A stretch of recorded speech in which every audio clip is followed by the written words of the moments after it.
Right, this is going to be another episode of Snake and Banter with me and Maui, and who, by the way, this week got to join the exclusive club of being flamed only by the greatest players of all time. You have to understand, y'all are all on different levels, you know, like some of you get occasionally flamed by like a pro on Twitter, so like just the goats, mate. Like Michael Jordan essentially just told her, hey, Skip, shut up about all that. Like, oh, okay. Okay, Mike, whatever you say. Like, all I'm saying is, no matter what any fan says, that can never be an L. It just can't ever be an L. Like, the joke is, actually, that's where, we'll get into it later, but that's where actually players just aren't smart in esports. Like, I've always said, I'm not particularly a fan of anything about LeBron James as a human, but I do think it's very shrewd that he has never, ever, ever said the name Skip Bayless or ever addressed Skip Bayless. That's actually the only way. Not that he wins, but that he denies, like, Skip the attention and the win. So, essentially, spoiler, like all the great pros, here's the thing, you have to do the bingo card at him. I've had them all, mate. I've had Nico, like I've got something to get right. I've got Cold Zero. I've got a pretty nice, you know. Essentially, if we're doing a fantasy team, just the people who flamed me, but I could be winning some majors with those boys. It's pretty good. But obviously, our guest for this one is KingT. Now, luckily, he is one of those rare people, unlike that Romanian guy who did that one major run, who didn't listen to my advice about how to rebrand yourself, because now he's called KingT. Maybe because, like, in our country, we're crowning people kings now. Obviously, he no longer is KingT. The nightmare was when he made his actual Twitter, like, underscore CSGO. And it's like, bro, so what even is that? Like, I can't do anything with that. Like, I can't even help you. So at least now you are just officially KingT. There you go. It's all, no problem. Wasn't it like underscore? Was that also your YouTube also? Did it also have a lot of underscores? Because now it's just KingT underscore CSGO, thankfully. Yeah, no, I used to have some crazy ones. I can't remember if my YouTube was that. I think it was King underscore T.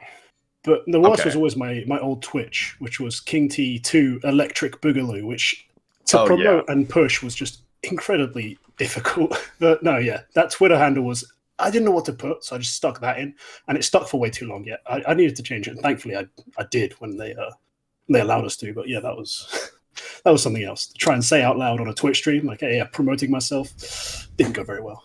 All right, for this episode, we're going to do like a roster mania one, because that's obviously the main thing. There haven't been any tournaments since the last one, but there are a million roster mania angles. And spoiler, we aren't obliged to only do ones that are all confirmed. People can do the rumor ones if they want to give their thoughts on that. So one thing I will say is, one of the reasons why KingT is also a good pickup for this is some of the players aren't necessarily the biggest names. They're not all people that have been at the tier 1 lands that were in majors and stuff. And so if people don't know, one of his specialties on his channel is doing up and coming players. Like, he just did a video the other day where he had like about that Jim Fat guy who is Sergey's brother, if people don't know, a couple of other prospects. So we'll see on some of these if he can fill in some of the blanks on who some of these people are. Because what's weird about this roster mania is, dude, one thing that is really weird is it's not even now about how big your org is or how much money you've got. It's just the vision of the GM and the org, as far as I can tell. Like, some of the biggest orgs in the world are getting some of the most, like, what names? Meanwhile, there's, like, some really big player names. Like, he's a slam dunk. You got to get him. And then on top of that, there's some that aren't even in teams. Like, people like Dexter just like, hello, can I join a team? And they're like, sorry, bro, we got to sign with OC for 17 years, even though we're not even NA anymore. Sorry, bro. It's like, I don't even know what's going on. So anyway, let's get into this. KingT, what is your good point at the moment? Well, for my good, it's pretty much Falcons. The way they've completely switched up their roster, the players they've signed, and sort of the overarching philosophy behind this team is now like how it's constructed, I think is really cool. So they kept just 2 French players, Body and MBK. MBK being still officially listed as the IGL. I believe he took over from Body in the past, whilst Body is just being kept on as like that slightly more veteran player who can actually frag out. Like, sure, most of his stats come from farming tier 2 play, but he has got really nice numbers in that sort of arena. And they've brought in 3 super young guys who have crazy fragging potential. I mean, they've gone from being a team who in tier 2, kind of a plucky team, like they'll give you the occasional run, to legitimately being one of the most dangerous ones who really should be vying for those tier 1 event spots. I've done extensive coverage on Boros, and I think now everyone should know that name and should know how dangerous the player is. He's a legit tier 1 guy. MHL, some people are familiar with him his AGO days, then his time in the academy teams, and now on Endpoint. He's really cracked. We've not seen much on LAN, but we've got to give him the benefit of the doubt. He looks really, really sick. And then Launex is maybe the biggest question mark for a lot of people, but just use this analogy. He's a bit like Yabby. Like, he's not a hard entry, but he does these weird sort of lurk plays, a lot of filling in. It's a bit different to when he was on the Romanian side, when he was playing in Sprout. but he does have playmaking potential. He does have a lot of skill. So I think I'd bear it out, because his stats aren't crazy, but he is a crack little individual. And yeah, this team looks really dangerous now. Okay, so with this roster, I think that it's pretty exciting what they're doing in terms of bringing on Boros and MHL. Lonks is the guy that I don't really have a great beat on, because every time I've seen him play, because he played at the Rio Major where I watched him most closely with Sprout, I was not impressed at all with Lonks. So I don't know where I don't understand the reason they brought in Lonks. I get Boros, obviously. Like, Boros is probably one of the highest fragging, most mechanically talented riflers that's in the game, bar none right now. Like, I'm including him with some of the best riflers in the world. It's just that it seemed like he was kind of like the one win condition. So sometimes when he was playing with Monty, if they were having a tough time, he would start trying to do too much. But I didn't really blame Boros for trying to do too much, because it felt like there was no backup plan if he didn't succeed. So I love the Boros signing. MHL's been a guy that's also been on everybody's radar for a while. I remember it was briefly, I might have been even the one that leaked it, actually. That was basically like Elige or Liquid or something wanted. They were looking at MHL for a bit, and so, like, there was a lot of eyes on him, and for everything I saw when he was playing for, it was Mouse NXT, right? Yes. That was all very impressive stuff, too. I felt like he was more stable. I thought he would just be better than Torzy if they wanted to get him in for Mouse, for that matter. And so to see him on this team, there's a couple reasons to get excited, but the Lonks one, to me, I guess I'll have to wait and see, because everything I've seen so far from this guy has not spoken to me. Yeah, on the Lonks one, I've only seen him play at the majors, like Maui said. And unfortunately, Sprout was pretty crap when they got to the majors. They're basically those fucking RMR heroes. So I can't put... The problem is, people know by now, especially the last 3 or 4 majors, the joke about the RMR and then the Swiss system is like, that's actually the part where like the pressure dynamic flips, and suddenly the bum nobody is the one with no pressure, and the top team's the one that are shitting their pants, like the G2s, the phases, the vitalities, the one like, bloody hell, are we going to go out and not even make the major? So in that scenario, if you notice, there's a lot of people have had one pop-off RMR and they've never done anything else after that. So I don't know on that player, but I will say, if I look at the team Falcons, now that they've decided to go properly international, it makes sense that they would know the players out there, because this is the level they play at. This is the people they're playing in all of those online qualifiers and at the smaller lands, etc. So I would expect them to have a good beat on it. I do think people like MBK have a good eye for talent. Then on the MHL one, it's like Maui says, this was someone who was actually in that small list of names, of not very famous names, but it was bandied about behind the scenes, and maybe we'll get this person, or some of the coaches were like, actually, I think this player's better than you think, like maybe you should get him out of the Polish teams, get him into some like Western team. Like, by the way,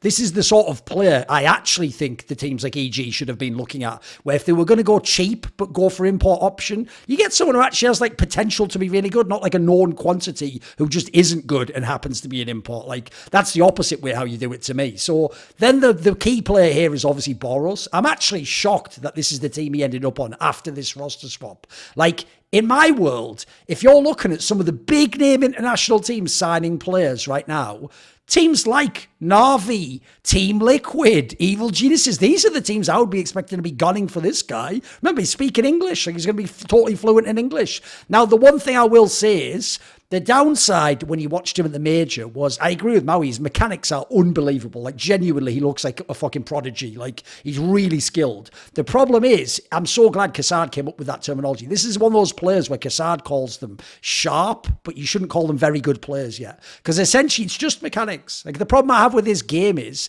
it even looks like he's a guy who dominates tier 2 people online. Because when he was playing, like, the real matches that really mattered, sometimes it did look like he didn't play with his brain. It looked like he just tried to put his crosshair on the other guy faster and shoot them, which, look, if you have amazing mechanics, that will get you to a certain level, but it's a reason why there's a million stories out there, usually not at this level, of like good mechanical, it's often AWPers, that are good, but they never get to the top tier level. They don't know how to play, essentially, when they're the worst player in the duel, or they're against a team they can't figure out. Like, they just play everything like it was a DM or an FPL, try and shoot everyone's heads off. And by the way, when they play an FPL, when you're playing unstructured, I'll bet it works, and they're like, yeah, I'm as good as these guys, but they haven't learned the top level of the game yet. So in that sense, in a way, it's probably better he goes to Falcons now. I do think if you threw him into one of those big teams, like if you put him in Na'Vi, like I was talking about, that's an instant pressure cooker. Like you just sink or swim immediately. And spoiler as well, you've got like literally the biggest demotivator of all time, Simple sat however many seats down from you, like preparing his quotable about how you ruined the game in the interview. Like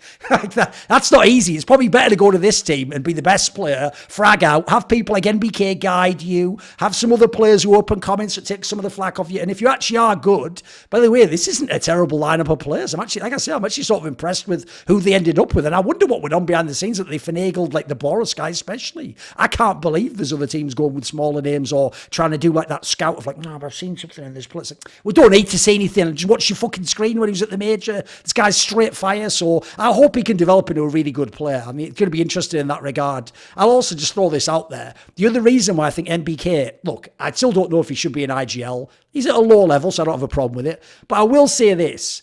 There was another player from Jordan who I thought was a bit shit. You remember he's called Issa? And he used to play with NBK, and I can tell you, NBK used to just operate this guy's brain for him. I'll just tell you that straight up. He was microing this motherfucker like he was a fucking pawn in the game. Like, he would just tell him on CT, sort of like, right, pull back, like, we're going to set up here, like, crossfire with me, like, peek on this flash. So I actually think if NBK does something like that with someone like Boros, that can be the thing that could unleash you. They can sort of help you adapt to the tier 1 game. So yeah, I think this is actually a pretty good set of moves, KingT. I'm with you.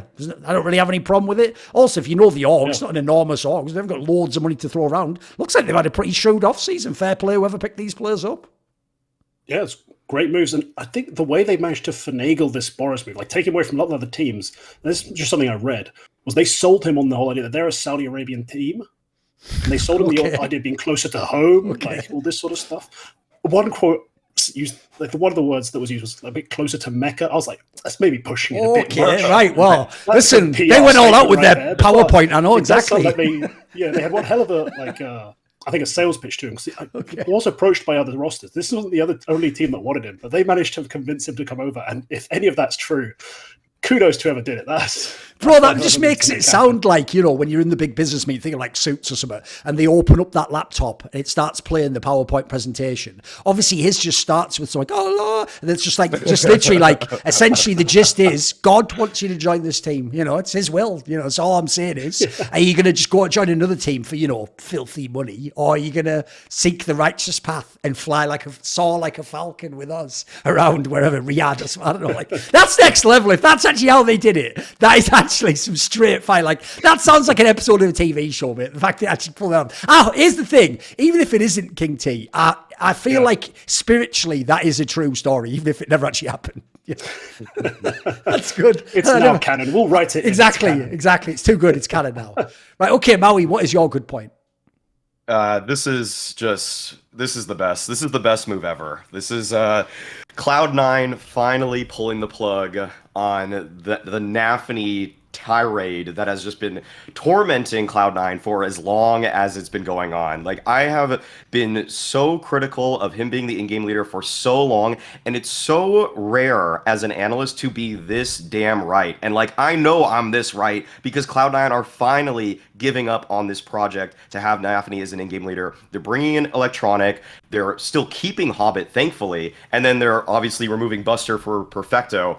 And I just think this is the biggest upgrade you could have possibly done if you are Cloud9. Now you have a rifler in-game leader who still to this day frags out while calling. You have one of the best riflers in the world as Axel. You have a top 5 sniper in the world with Shiro. You still have Hobbit, who's just that veteran presence who is really kind of fallen off. And I would say it's kind of because of the system a little bit. But in terms of individual play, I've never really been that hard on Hobbit, even during his kind of downward periods where he's been in the red for a couple of events here and there. But I would also usually attribute that to the calling style, and then also the fact that you're getting Perfecto for Buster, because Buster was just he was so negligible on this team. Like, we all knew going into it was never going to fix anything to bring Buster in. I don't think a single analyst had a differing opinion from that. Like, I don't think any single person saw Buster after a tournament, 2 tournaments, 3 tournaments, and was like, he's getting it. He's getting his groove for this team. Like, no, that's not.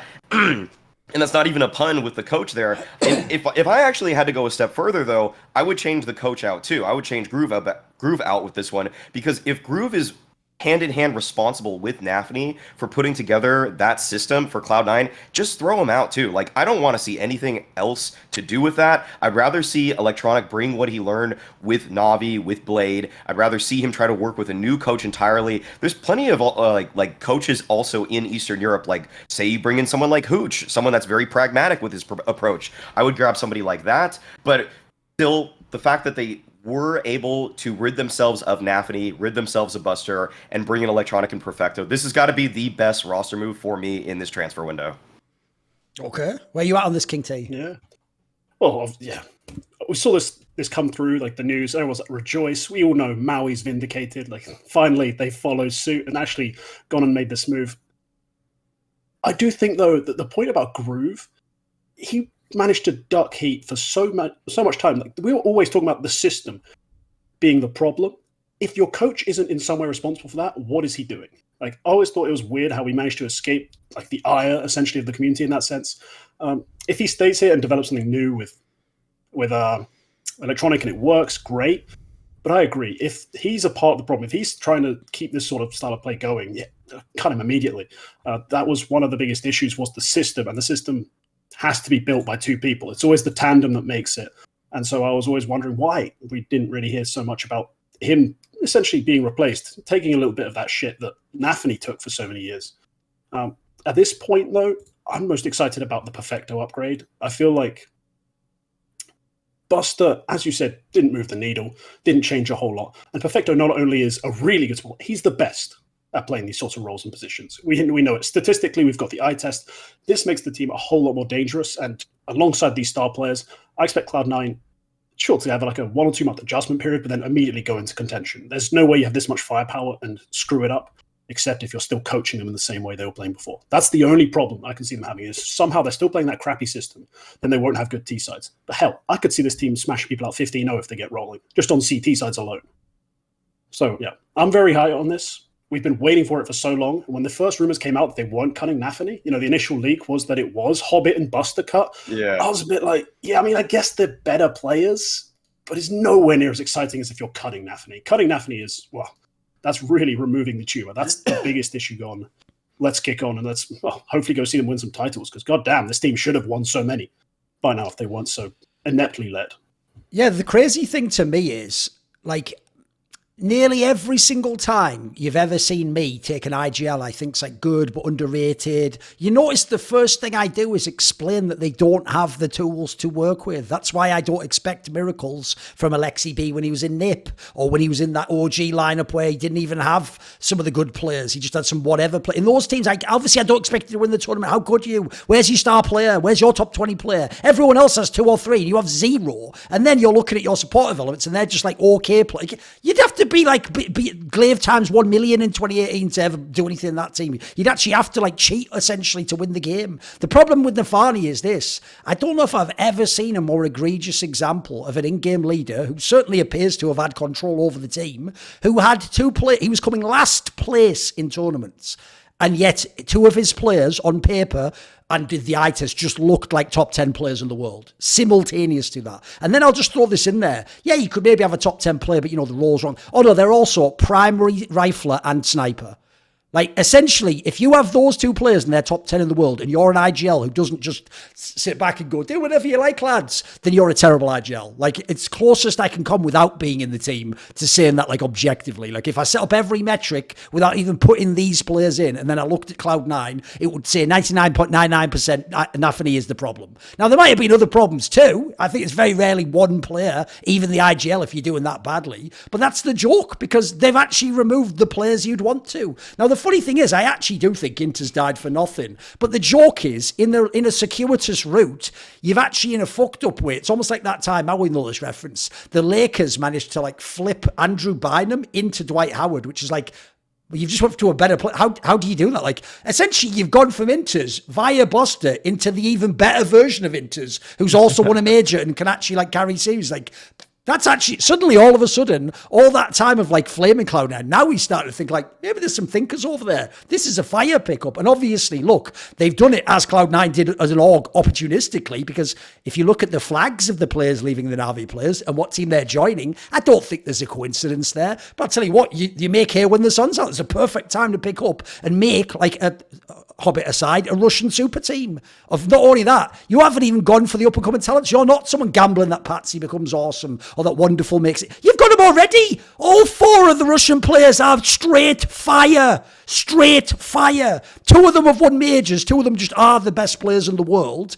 And then you've got the whole equation of like Hobbit, it just has to be the vet in this team. There's the other thing people are forgetting. When Electronic joins this team, Hobbit doesn't even have to do any of that shit from back in Gambit. He never has to be even the 3rd best player again. He can become himself a supportive element if he wants. He can do whatever. Phil, essentially, is your job at this point, Hobbit, because the others are going to be so good. What's there to hate? So to me, the Nafany one, it had to happen. Also, spoiler, I don't think it's a coincidence that the original news was that Nafany stays and that they're cutting Hobbit. Then bizarrely, Nafany goes mad on Maui on Twitter and then himself days later gets cut. I'm not saying that that's what get him got. I essentially think he already probably knew he was on the outs. And what he thought would be the most logical thing to think is, wait a minute, why do people think I suck though? Because no player ever believes it's their fault, by the way. The first thing you're going to think is, well, this guy like let it campaign against me and it's because he's, hey bro, stop saying things. Like, it's just obvious as to why that would set him off. It's like the same reason why in a way I give Simple a tiny pass for when he went mad at me, because if you look, his entire life essentially tumbled around him right after that. So I imagine he was just on the edge and that was the straw that broke the camel's back.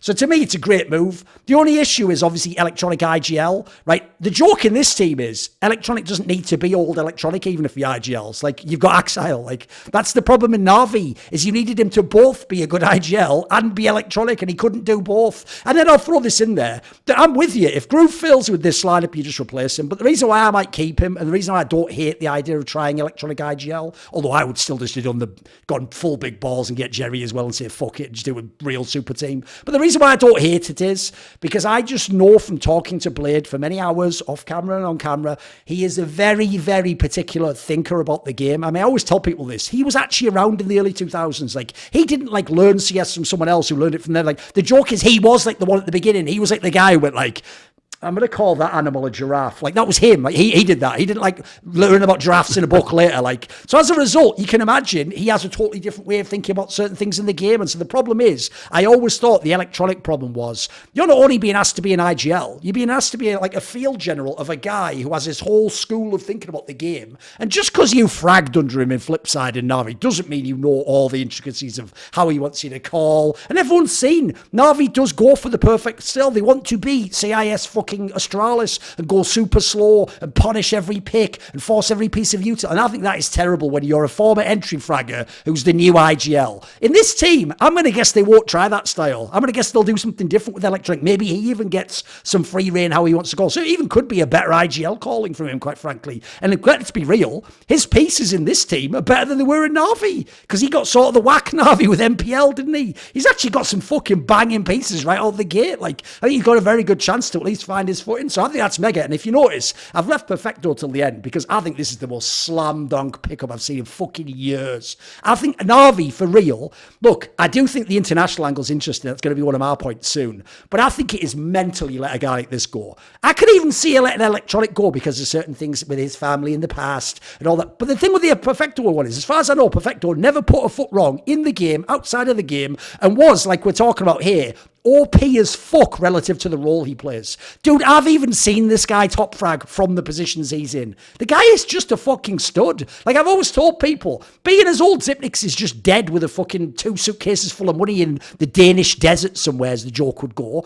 Perfecto is the new fucking Zipnix, you idiots. He actually does that role amazingly and frags and, like, wins games for you. Like, he is what your old Zipnix was that everyone revered. So I don't think he even gets his credit, mate. Maybe because Na'Vi had all these problems and people thought he was getting flamed and whatnot. So I think this is a brilliant set of moves. And I really do think this lineup now even withstanding the issues of like, what about electronic IGL? How will they fit together and Hobbit?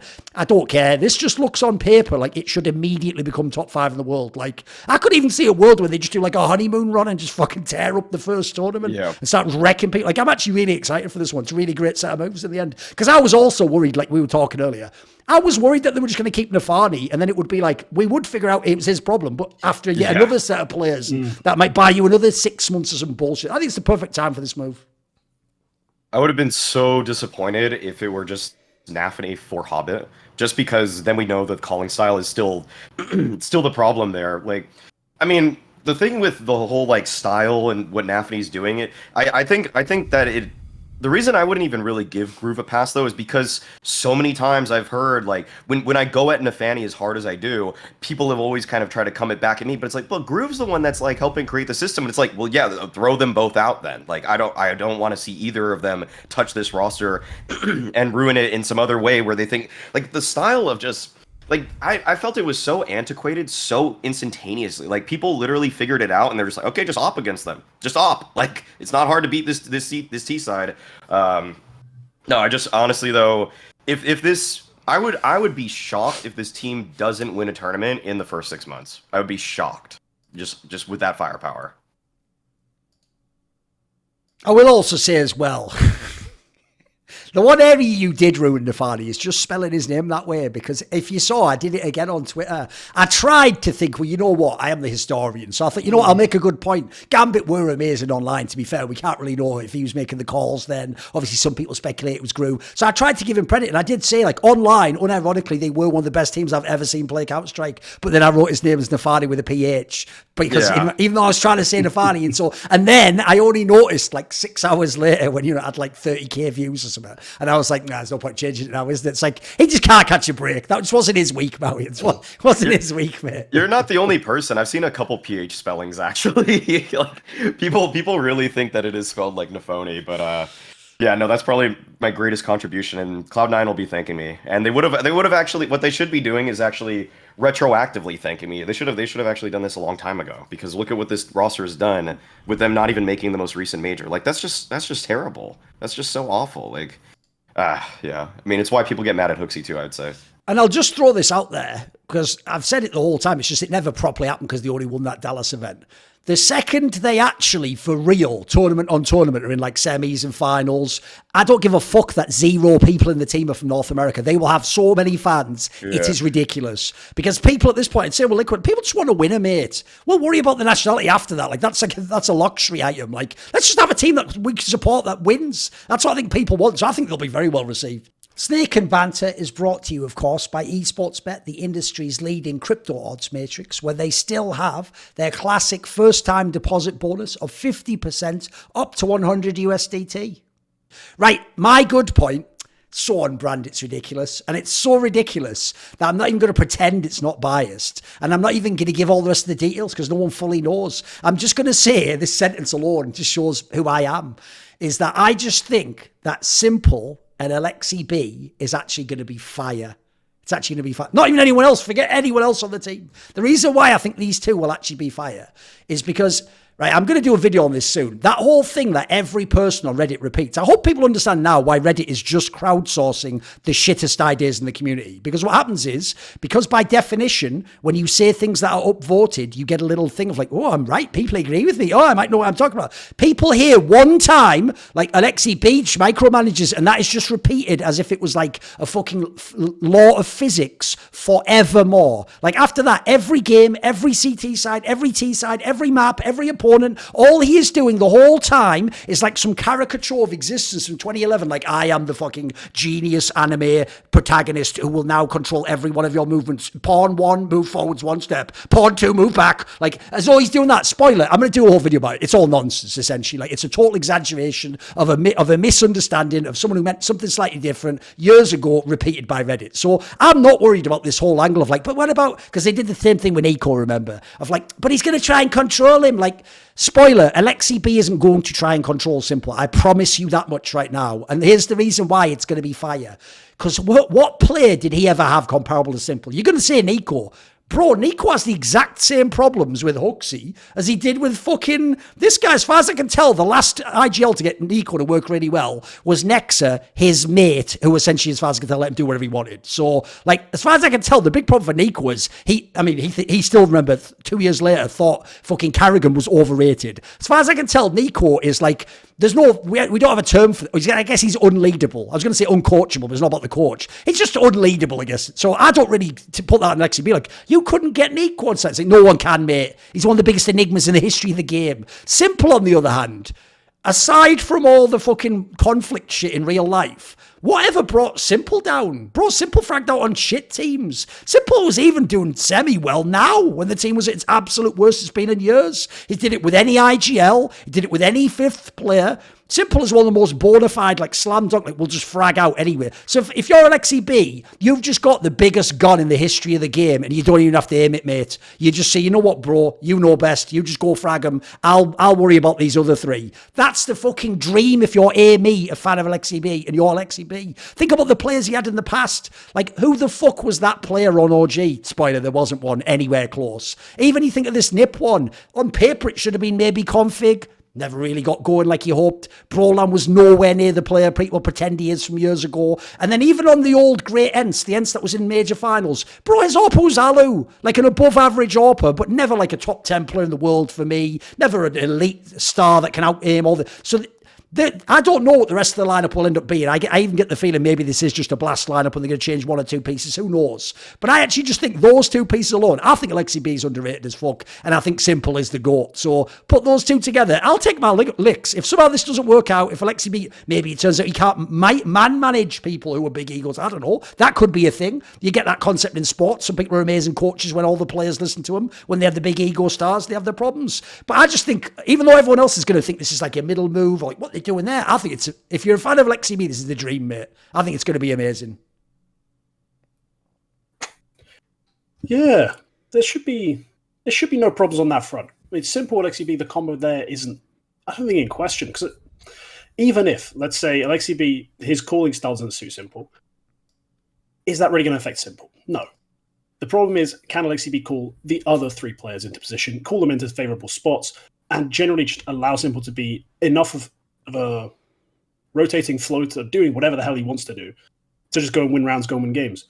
So I have no problem with the Aleksib side of this move. I mean, everything we've heard rumored about Na'Vi, the question becomes, can you make like Ima and JL like mesh into this That's roster? a weird set of players, certainly, yes. Yeah. I was thinking it at Ima, then I read JL and I was like, what? That's like Simple. Individually. Which is it, Simple? Is it you or Blade that's a secret HLTV forum user? Like, you've just made a lineup of like players from last major, you idiot. You actually did. You're the greatest player ever, but you're looking at the major like, I'd make a team, me, like Ziwu, Ima, and then JL, and then like, what are you doing, bro? Like, you're just making the HLTV forum force, like, what? But me instead of Ziwu, of course, 'cause he's overrated in that. Like, what are you doing? It's a weird major all-star roster, isn't it? I know. Doesn't make a lot It's like of the sense. show match team or something. It's the show match of the players who didn't make the final. I guess Ima did though, technically. Whatever. Ima did, but some of this rumor doesn't make any sense to me. But the Aleksib part makes perfect sense. I think, especially because he's so pedantic and specific about certain parts of the game, like his utility usage, like how well coordinated all that stuff is. I think that's going to mesh pretty well in the long run with Blade. I'm sure there'll be some headbutting initially and some problems that they'll have to get over. But that sort of like part of it, I'm really like looking forward to. Like these little nitty gritty details they're going to figure out are going to be really interesting. I'm just not sure how the rest of the squad's going to mesh together. Simple will always be Simple. But if he's not on his game, I don't think there's an IGL that can change that. And if he's on his game, there's no IGL that can probably bring him down. Like there's no anchor you can attach to him. He's that guy in CS. So yeah, hopefully they can get the rest of it to mesh. But the problem is definitely not going to be surrounding Simple and Aleksib. That's just undoubtedly not the problem. Yeah, I would. The rest of the move is where it's weird for me. Yeah, if I'm being honest, like I don't, as individuals, I don't doubt I don't doubt almost anybody on this roster except for JL. I just don't think I've seen enough of yet. I think that to me that's kind of the weirdest signing. Emma, I'm pretty convinced by at this point. Aleksib has convinced me multiple times with multiple rosters that he can at least over time make them better. Out the gate, that NIP roster was really bad, but I actually think that was not entirely his fault, even though Config did try to throw him under the bus pretty hard there. But I with just those two, if we just want to focus on Simple and Aleksib, I will probably have the most hesitation of us three on it, but I don't necessarily think that it's bad. I just would rate it more like a B minus. I would just do like a B minus rating for that one, whereas I think Thorin's trying to sell it more as like, you would probably give it like an A, right? Yeah. Or would you give it, yeah, you'd give it an A. I'd go B minus. So it's still like decent, and I'm glad that Na'Vi are doing something to try to pick the pieces up while they're losing Electronic and Perfecto here. But I also think that it's just, in a way, like it does seem like a clash to me. It seems like they're not exactly like made for each other in terms of the way that Alexa used to call, in terms of the systems that Simple used to thrive in the most to me. I'm not seeing the one-to-one there. That being said, if there's anybody that can adapt, it's Simple. If there's anybody that's always going to get his own, it's Simple. So I'm not too concerned about that. But I also think that controlling JL and Emma and Bit is where it's going to be tough for Aleksib, and I almost feel like this roster might have a weird kind of clash in terms of just the mindsets or like the styles. It's like everybody's coming with their own unique perspectives to the game, and smoothing that out between them all seems to be the hardest part, because for my money, NIP never got that done with Aleksib, even with DJL behind him. And so like it's almost like you have four different religions clashing on this team at the same time, and we know that's just going to lead to some kind of massacre, some sort of warfare. I'd love to know if it can. I almost just want to get into a time machine and know 6 months from now, is this team even top 5? Because right now, I kind of just see them sort of meandering around that 6 to 7, 8 range, because I just think some of the other roster moves during this offseason have been stronger. Fair enough. What is your bad point, KingT? So my bad, I think this is mostly based on a rumor, really, but it's a rumor that I think, well, based on what another player's tweeted, is mostly correct, and that's TSM. Their move, they've been taking all this time, like assessing their options, scouting Europe, and the rumor we get is Xtaz, all right, sick, great, Dupree, okay, role player. Jax, hold on, you got Dupree. What's Jax doing? Then Searson. There were all these guys available in the scene, and you got Searson. I don't even want to hear the rest of it. The next two would have to literally be like Zywu Simple, and then I'd be hyped about this, because this is just so terrible. Like, you took all this time. There's so many players out there, like in Tier 2, that you probably could have tried taking a risk on, and she just went with essentially the sloppy, like, afters, the leftovers, the scum that no one really, it's a bit harsh, but like the stuff no one really wanted out of the Tier 1 scene. And I'm kind of like, you had the longest of anyone to figure this out, and you still fucked it up. I'm so disappointed by this rumor. And yeah, Dupree's tweet made it seem like it's probably the case. Like, they've definitely at least been strongly linked to these players if he's having to angrily tweet about people leaking stuff. So goddamn, TSM are going to be so terrible. I don't even think they're going to be mid. I think they're just going to be bad if this is the core of their roster. I'm honestly just horrified by that news. And I think TSM, if they wanted to take this seriously, they should have either invested in youth and waited and been patient and hoped to develop into something in CS2, or actually broken the bank, because this is neither one, and it's appalling. Yeah, I agree. I think the Dupree and Jax is just so much role overlap right there, and you're kind of getting the same player twice in a way, where you're just getting, aggressive rifler, not necessarily the best at that role, but willing to satisfy whatever his team needs in order to get the job done. And you don't really want two of those. You want one guy that's going to be a little bit more careful with this approach. You're going to be wanting a player that really solid support, kind of second, third in player. And I don't really want Jax nor Dupree running in second or third. I want them in first. I want them to die. I want them to make space for everybody else on the team. And so that's a huge concern already. Do we have any idea who the in-game leader of this roster is? I don't think it was even said. No. Then I'm just like, I'm grasping for, like, just for anything here. I don't know how this lineup can even work with those two. I'm a little bit higher on Surson than you are with that one. I mean, he basically is the reason that Big was getting carried to majors consistently. Like every RMR, he would just farm everybody. Every online tournament, he would farm everybody. I actually think that Surson online is better than Dexter. I don't even think that's like the hottest take. I think Surson online has proven that he is world class when he is from his bedroom. But doing it on LAN is a different story. I mean, yeah, the disappointment with TSM, such a big name org getting into the space, and then we seeing this three as the possible trio core is greatly disappointing. But I also will say, just based off of how tumultuous TSM's recent year has been, like this seems almost par for course to me. Like I feel like they're just tumbling they're tumbling down, and if they can put anything together, put anything on the board, then they're happy about that. And in some ways, I mean, I guess I'd want to hear more from Thorin on what he thinks in terms of perspective for TSM as an org, because to me, this kind of just seems like, yeah, they're falling apart, but they want something to at least play with. That's literally what I think it is. Like, if people check the timeline of all of this, right, if TSM really cared about being in CSGO, they could have come in when the lands came back like 2 years ago. They had plenty of money. Back then, remember, they were the ones who got that enormous FTX deal, which was a 10-year deal for like $110 million.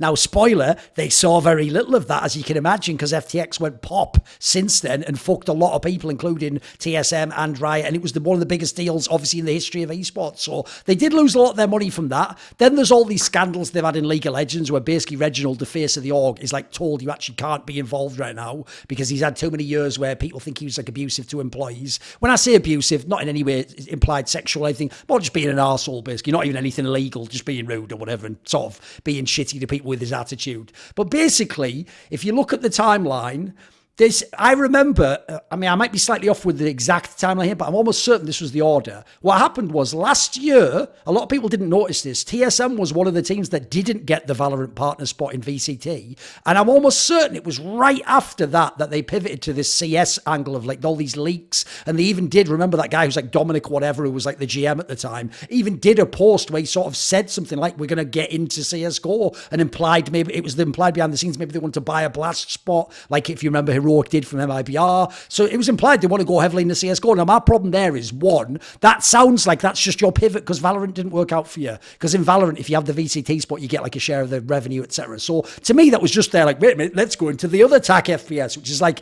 that isn't exactly a very like a sign that makes me positive, because essentially like it is the sloppy seconds. You couldn't get Valorant, so you're going to go for CSGO. And then, as KingT says, you've dicked around for over a year. You've sat there for a year going, should I? But could I? But what if I? Never at any point ever linked with anyone good. Did you notice that? Like, you might have seen the only time ever I saw anyone link TSM with good was just idiots on Reddit going, they should just sign FaZe. Like, that's something you just trip over and do. Because remember, if they see news like FaZe has financial problems, they're like, they can't even pay the players to probably leave it next week, because everyone is 12 years old, no matter what their actual age on their fucking birth certificate is in esports. So as far as I can tell, all the rumours over the last year were always shit. Like, these are actually better players than they were rumoured for. It was always rumoured like maybe they get Copenhagen Flames. Like, why the fuck would you want to? That's not, if you're TSM and you come in like we're saying, we want you to be TSM, we want you to be one of the biggest orgs in the world, come in. Like, here's the thing, if I'm TSM, here's what I want them to sign. I want them to just break out the checkbook and buy Heroics line up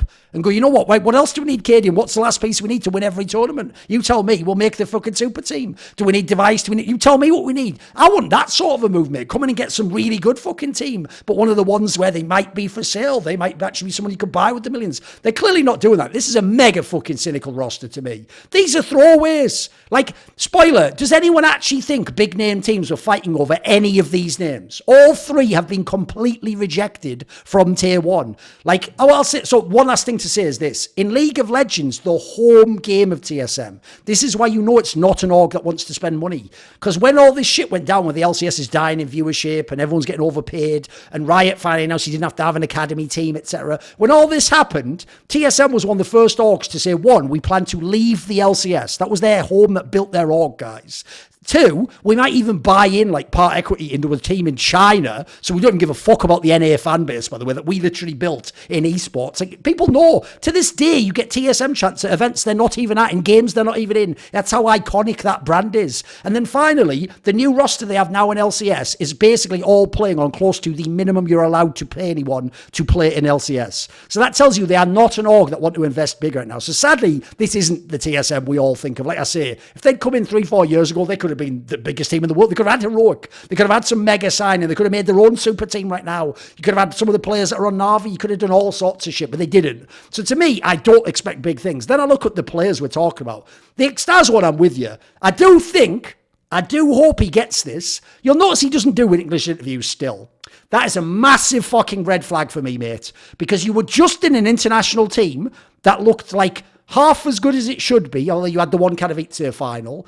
They had to fire the in-game leader. So essentially, like the Cloud9 topic, they just fired in-game leader and coach and said, one of you two was running this thing, so we'll just clear you both out. They brought in Huxley, who I don't even think is better than Aleksib, and Swanee, who I think is just a demo watcher, who just got to sit there and go, I'm helping, and then fucking see people frag out on the screen. They're winning everything fucking CT side as well, you absolute pleb redditors. Like, what the fuck's he calling there, you idiot? You think he's actually telling Nico, now, aim the crosshair a bit more to the right on the sprint? Like, what are you talking about? CT side, you cretin. So already I don't buy the idea that like that guy was better than Xtaz. But what I do get the vibe from, since that was his only team that wasn't French, is like, bro, you're just French through and through. Like, all your interviews in French, you're talking in French all the time. All your friends in the scene are French. Nobody non-French ever vouches for you, ever comes out, ever goes, where's Xtaz and why is he not in the team? Nobody gives a fuck. So my fear for real is he's on some existence shit where you can speak English, you just won't. And you just won't step out of the French bubble. And that will limit you because this is a fucking international roster. They've got Jax, but that's it. And then finally, I'll go through the players quickly. The Jax one I can do pretty quickly. I actually thought Apex made a really interesting point in my reflections with him, that one event they had him as a stand-in, Jax, and he was actually fragging. He actually has a theory that basically people just try to use Jax like the old school meat entry player. Like, you're just going out there to die. You get nothing, no flash for you. He actually thinks essentially there's a way you can call around him that makes him way more effective. The problem with that is Apex isn't in this team, is he? So we don't even know who the IGL is. Fuck knows if it's actually going to work out. And spoiler, the guy who was using Jax as the fucking bait was his coach that's joining this team with him. The guy who had him on Nightmare Simulator where you just run in with nothing and then Nico kills 2 people and then goes, fuck, why did we lose? Oh, like, you were the guy before he did the, like that's not what you game you want to play. So then the other 2 players, I'm actually with Maui. I think the Sirison pickup's actually maybe the best of the 3. I actually do think he's a good player. I actually get the vibe though, because he's so streaky with his play. I think it was a terrible idea to be in an all-German team where they want to play like, this is our structure and we rely on this. Like, you can't rely on anything with that guy's game. But I'll tell you what, when he's on, he's a fucking banger. Like Maui said, he is like the fucking final boss of RMRs. Like, this team should almost never have been at a major, but they used to just qualify with ease because he would just drop like a 130 rating against all these even good teams at these fucking RMRs. Same as if you notice, if he's in like the plane of a fucking Katowice, he'd probably fucking pop off. It's just when he makes the main event, he'll just go back down again and the level goes off.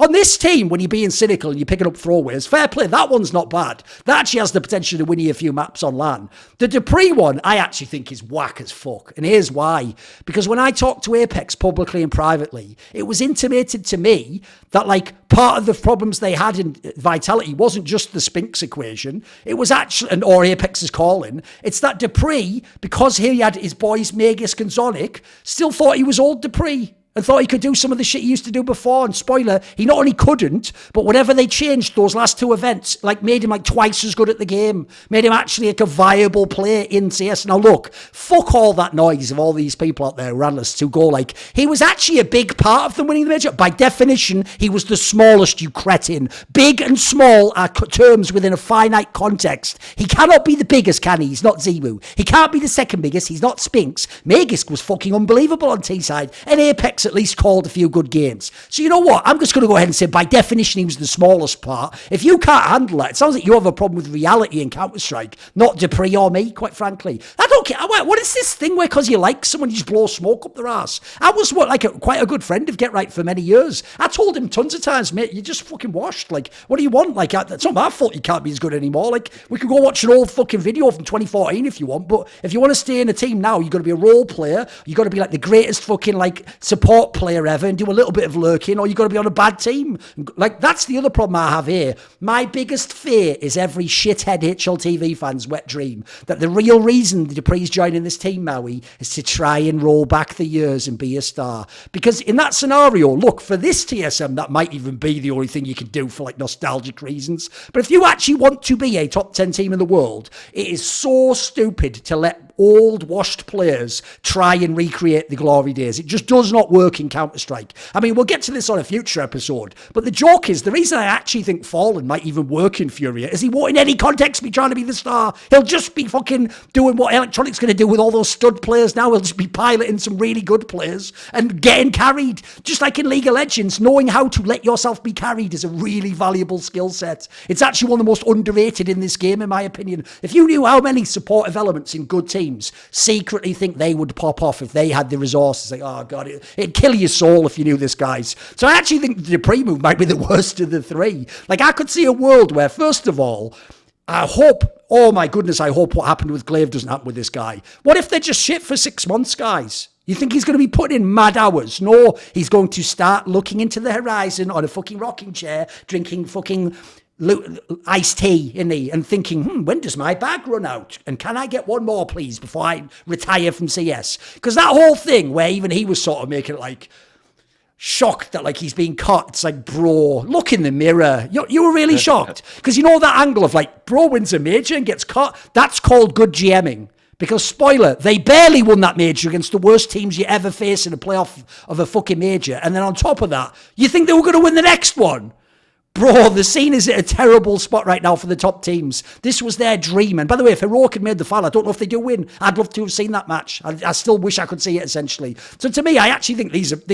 If I know that TSM probably has fuck all money to spend and knows nothing about CSGO, it's aight. It's summer. It's somewhere for these players to play. But I'm with you. I don't know any reason why this should be a good team. Like, I don't know why this would ever be a relevant team. And as you say, like, it's a bad sign we don't even have rumours for the other two. Like, if it was at least rumoured, we could, get, oh, maybe they're getting shoey. No, because here's my other fear. I'll just throw this out there. If I get this right, I'd rather not be right. I'm like Cassandra here. My fear is that Dexter's rolling in as the IGL. Yeah, I was thinking. Do you know what I mean? I'm so scared. I'm so scared. Like, I'm so scared, Maui, that some idiot from TSM watched that IEM Dallas event and saw that map where Dexter like 30 bombed against the Rogue. And they were like, this is the guy for me. I'm so scared about him, bro. I can't. And so essentially, I'm with you. I don't think any star or any IGL combo fixes this team. Especially because, by the way, they're not the ones getting Aleksib or something like that. Like, I don't know how this becomes a good team. It's not even a good set of players on paper. And together they have zero overlap or synergy. Like, it doesn't even make any sense at all, does it? I know. There's like no in-game leader that I see on the market that would make any sense for this team. Like, maybe if Apex is being pulled apart, you get someone like Kicksand, but that's just so unproven. Like, that's just, I think Shuhei is a safer bet than Kicksand, but I think that if it's Dexter, that's just going to be so laughable. It's just going to be the most washed-ass team possible. Because you have to realise, you're all acting like Dexter's dead. I feel like it's like the movie and I haven't seen the body yet, Maui, and like just as like the camera turns, like an arm reaches over and pulls himself, oh no, he's back! He's back! You have to fucking, you have to put the stake through the heart and silver in the head or whatever. The funny thing is that they're going to be so good online, though. I think that they're going to be such an onliner team. Maybe actually, the problem is that you have Dupree, who's not an onliner at all. So I don't even know. I don't know where this team's strengths would even be if they picked up Dexter. They'd be by good the way, in international, in a domestic Asian competition. Actually, I'll actually say this though. I don't 100% blame Dupree. One, the only reason players ever get to have insane longevity is they do a million times go, I'm not falling off, I don't believe it. Like, I've personal self-confidence. But the other thing I'll say this as well, as I implied, the entire scene just spent 3 months blowing smoke up this guy's ass, that he was the reason they're winning the challenge. People for real were trying to, like, famous people in esports were trying to sort of make it sound like he's the one racking up all these majors. It's like, bro, I've already told you on that one. Like, this one doesn't even count in that sense. What are you talking about? Like, yeah, in terms of overall tournaments, but like, you didn't win that as like a top player. Like, you by definition were the carried guy. It's no hate on your career. So, to be fair, if people are just gaslighting you entire life, you are great. What the fuck? I bet there was even players. I know what players and talent are like, bro. This is when they're slimy little opportunists, and the second they hear that rumor he's getting kicked for flames, they're all in his DMs. Oh, bro, they're doing you dirty. You just won a major. You won 5 of them things. That they should have believed in you. Even when publicly they don't even think that themselves. They all know it's like the better move. You have to gamble. It's like we talked about with fucking Kassad. You make the move proactively before it goes to shit. You don't wait till you come last 4 tournaments in a row. Like, the joke here is because you just won the major, you have the ultimate, well, we'll get to it later, but you have the ultimate, like, actual prerogative to pick who almost you want. At that point in time, you can just immediately make the next best lineup, etc. It's the reason why, even though it didn't work out, I was totally in favour of that Norbert gets kicked for Cairo, who I noticed no one remembers that. He won a major and didn't get to play another one. But on paper, it looked like a good upgrade. It looked like the move that could let you win another major one day. So, yeah, whatever. I think that's enough of the TSM topic. I'm just going to enjoy being able to flame TSM in another game now. Remember, I used to have one of my favourite teams before. I couldn't do it. I was loving that device lineup, wasn't I? If you've never put any crypto onto eSportsBet and made a bet before, you can take advantage of their risk-free first-time bet. Just as it sounds, you make a bet up to 100 USDT stake. If you lose the bet, go to the Discord server, discord.gg/esportsbet, message the mod mail, say you did the risk-free first-time bet. They'll sort it all out. Make sure your account gets credited with the crypto amount that you put in. Now, a little tip I'll give you is, maybe for that one, bet on an underdog. That way, if you lose, you get the crypto back anyway, and if you win, you get whatever odds the underdog has, which presumably will be a multiplier at this point in time. Right, here's what's hilarious.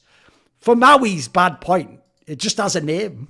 That's it. It doesn't even say anything. It just has a name. So can you tell me what the name is, please? Yeah, so Henny. So this is just such a huge waste of talent that we've now seen, where his career feels like it's expired to me. And that's just so disappointing.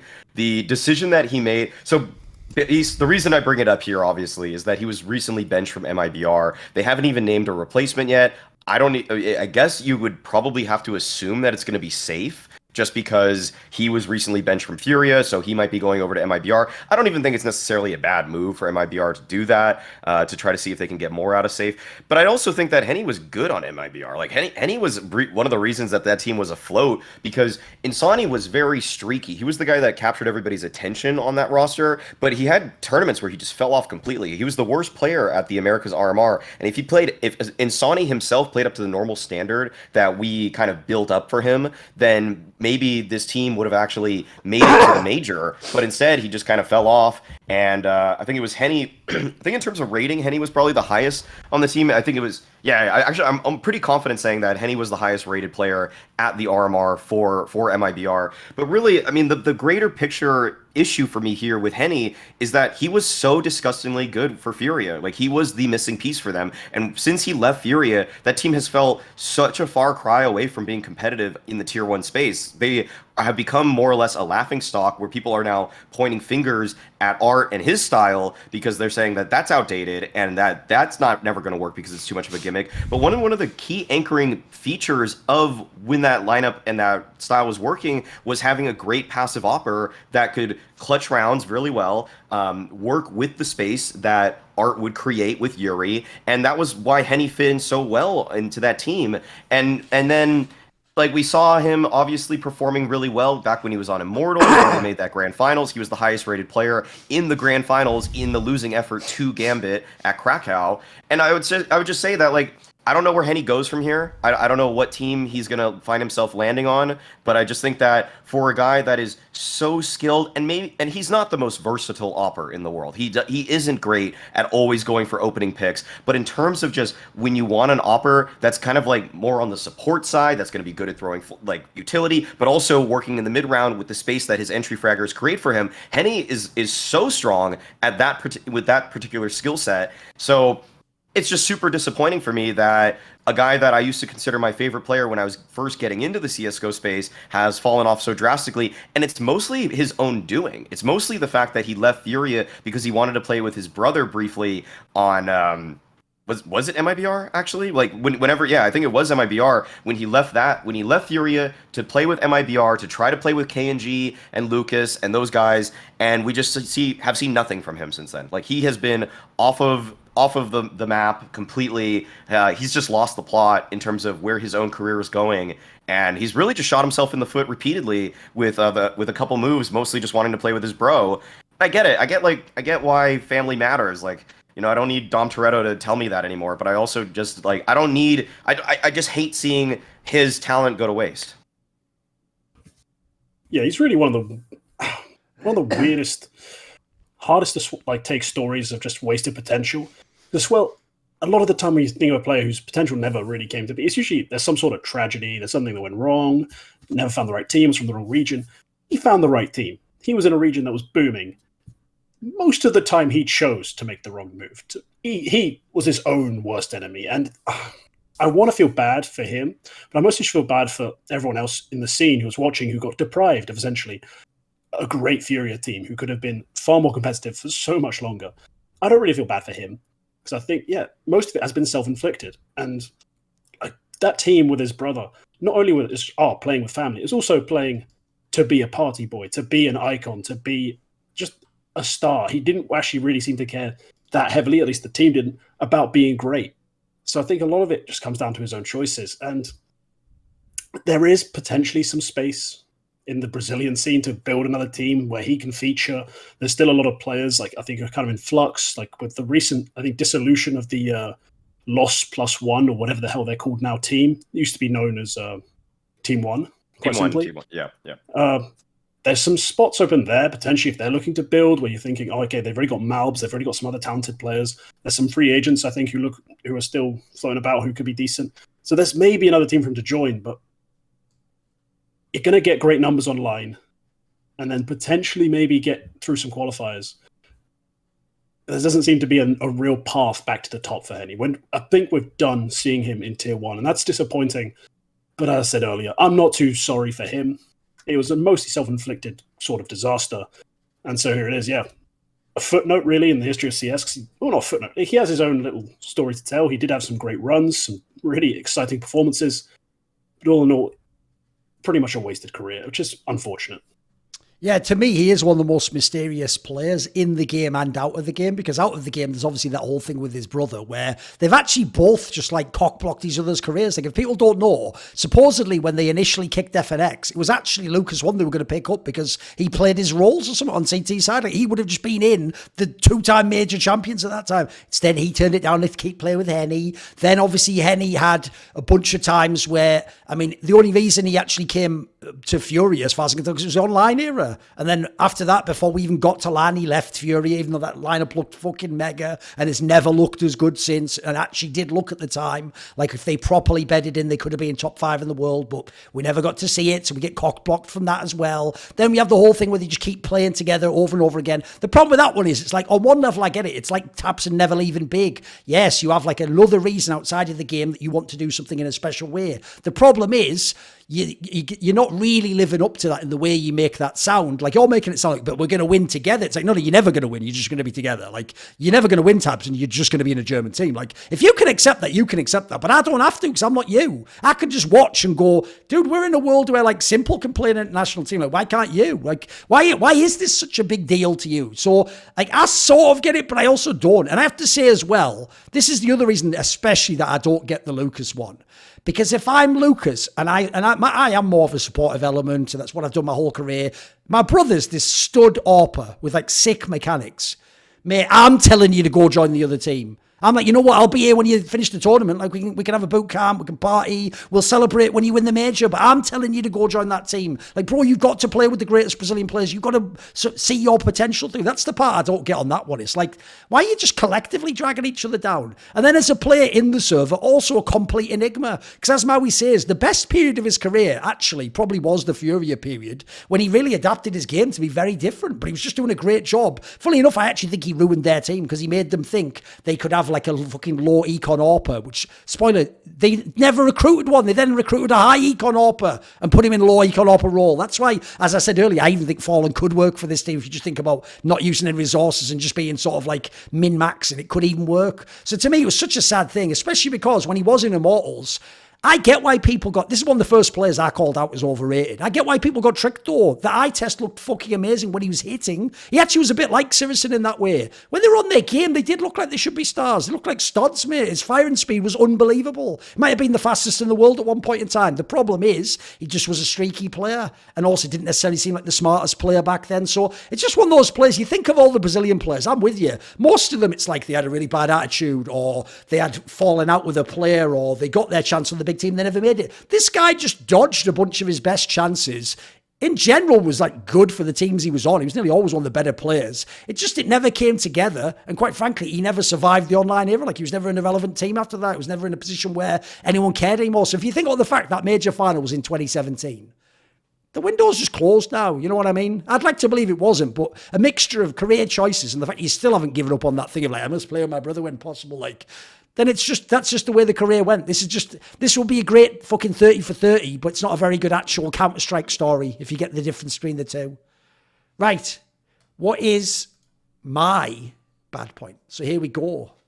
I was saving it till now. It's very simple. It's one that I've always thought was a massive problem in Counter-Strike. Pros just unable to handle criticism. And I will say criticism, by the way. If someone says something like, oh, I hate this. Let's say a professional say, like, I hate this pro and I hope he fucking dies. That's totally unacceptable. You've really crossed the line there. That's beyond the pale. That actually would be very unprofessional. I even think you probably should be sanctioned by any tournaments that the player might attend. But here's the issue. It's like, as far as I can tell, pros are still on that fucking Reddit level analysis that goes like this. But you aren't in the team, therefore you can't infer anything. It's like, well, I definitely can't. Now, listen, I might not be accurate. We might disagree. You might even think other things than me. But the notion we can't infer anything is absolute insanity. I mean, essentially, you do realize, guys, this is why at least Simple's fucking consistent, mate. He's essentially arguing the whole role shouldn't exist. Like, in Simple's world, it should just be like a Go TV feed of his POV. Don't even bother switching to his teammates. And then no one talking because no one knows what's going on inside his brain. Because like I said on Twitter, the dumbest part about this is they play that game of push and pull, Maui, where they go like this. You go like, well, I mean, in that game, I thought the T side, the pacing was a little bit off, and the way they tried to attack short, not really my style. I'd like, and then they go, but you don't know exactly why we couldn't attack short. And you go, oh, okay, well, I mean, you're right. I had to just guess. So can you tell me why? It's a secret and I won't tell my teammates. Well, then go fuck yourself. You know what? Go fuck yourself. Because one last thing I'm going to say on this topic, I want to leave this fairly wide open for other people. I won't make it all Thorin's thoughts. The one last thing I want to say is this. I'll tell you one thing is I don't think I could be a pro player. I don't think I know what the IGLs are thinking at all times in the game. But I'll tell you one thing I know 100% from my perspective. People like Simple would never be an analyst like me or Maui. They couldn't do it. They don't even know what we're doing. They still think, like fans, that we're sat there saying all of our most in-depth thoughts about the game and trying to educate people. They don't understand it's fucking entertainment. Like, they actually don't get it still. And so they don't get our literal job, are you ready, Nafany, is to have an opinion. Not even have a good opinion, just have an opinion that people want to watch. The real reason right now you get paid all that money is not because how good you are or how good Simple is. It's because of eyeballs watching a screen that sponsors pay for, and that is what allows teams to then pay, like, salaries, prize money, and VC coming in, right? We literally are as important to the space as the players. That doesn't mean we're more important, but we are vital. You need someone, no matter whether you dislike them or not. Like, you need people like Pimp, by the way. You know all the fans out there, I don't personally like him. Yeah, but you have a fucking opinion, don't you? There's some people on the desk you have no opinion about. You never mention their name. But the joke is, you'll be like watching a game and typing about how annoying Pimp is to you. In a way, Pimp's doing his job. I know you don't get that if you're a fan at home, because this is sort of inside baseball talk. But Pimp is box office, whatever you might think about that. So to me, players are just as usual. It's like essentially the quick thing I'd say at the end is, it's like the Dupree tweet, like, why are there all these bloody leaks in the city? You, your teammates, your agent, your fucking org, your fans, your journalist friend. What are you talking about, you idiot? The entire scene's run that way your entire life. You know what I wanted to do? I didn't do it just because he is a legend. I just wanted to reply and say, Dupree, have you ever leaked a roster move you'd heard about behind the scenes to anyone ever in your career? Do you think he could answer no to that? Of course he fucking couldn't. Spoiler, he's told me roster moves that might have happened before. So, what have I just done there? It's all of us, you fucking idiot. It's just the world, so bring it all back. It's the most boring 101 fucking thing that pros do. You don't know what's going on in my team, therefore, question mark, I am good. Like, yeah, brilliant. Yeah, As I said, you guys would never last 30 seconds in front of a fucking mic if people weren't just, if the other hands weren't turning you going, oh my God. That's why I said, don't ever put them on a desk with me, mate. Like, if you know me, I mean, I'd definitely do it now, but I'd have done it back then. If I ever worked a major Mauisnake with Devil Walk, I would be half roasting him the whole time. I would be keeping him knowing the whole time, you're not even supposed to be here, mate. Just because fucking Flasher and JW popped off at a tournament in like 2013 November, I don't give a fuck what you have to say. Like, show me something, bitch. It's a new role, but I'm not there, am I? Sadly, the fucking bad guy's not there anymore. So now all these fucking phonies all just get to parade around like they know what they're talking about. So there you go. There's the setup, Maui. Any thoughts on this topic? Well, the first is that I love the logic that's used where they're like, you don't know what's happening in our team, so you shouldn't talk about it. Well, you don't know what's happening in my job behind the scenes, so why are you talking to me about how I do my job? So yeah, so like, eat that, all right? Like, the people that these players with the inability to take criticism sometimes is so baffling because, again, they just don't recognize the space they're in at all. Like, they don't understand that they are essentially professional athletes that are paid to play the game, and we are all witness to them playing the game, and we will talk about it. That's how this all works. Like, it's almost like if it were up to them, but they don't want this. There's no way they want this, but if it's up to them and what they're saying, the actions would then transcend. The way that this would work is that basically they would want to play their games in isolation in their room to no crowds, to no fans, and they would just want to get paid at the end of the day and walk away and go home. If that's what they want, the scene would suck ass. There would be no scene. There would be nothing to watch. There'd be nothing to consume. And so if the players really just were the ones that are so predisposed to just lash out on the instant they are criticized, like I have no remorse for them whatsoever because they're just so lost in this space. They will not last in this space. What I like are the pros that come up to me about my criticism and are willing to talk to me about it. This is why I really started fucking. And that's mega influential, right? If they say that, you're going to listen. Yes, they're going to give you insight.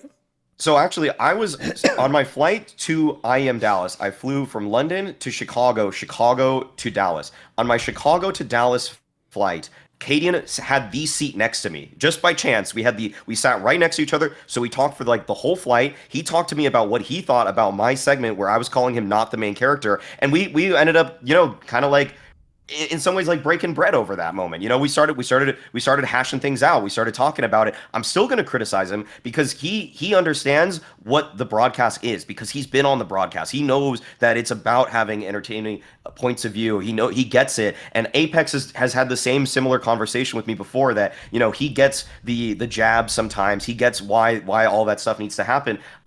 I love those players. I love talking to those players. I don't fuck with at all the players that are just gonna be like, why critique me? You don't know what's happening in team. Because then you don't even understand what this entire industry is built and founded on. So yeah, that's my big picture point with this one. There's so many more things to break down in this though.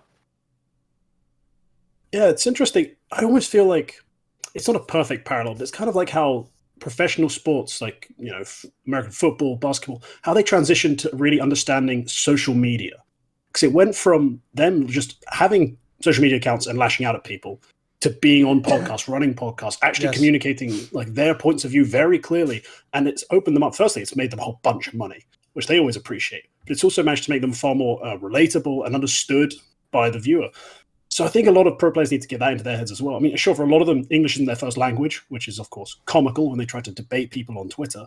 But then they also need that media training to, if you have to be a person in the public eye and you don't like the criticism, you want yourself to be heard, just go do more interviews, go do that sort of thing and engage with it. Because if you don't engage with it, you don't get to dictate any part of the narrative, and you just get to and you're just sat there essentially watching it all happen to you rather than being a part of it. So I think that's a big part of the thing that they haven't understood. They haven't understood how the way the game works and the way they need to actually help play it.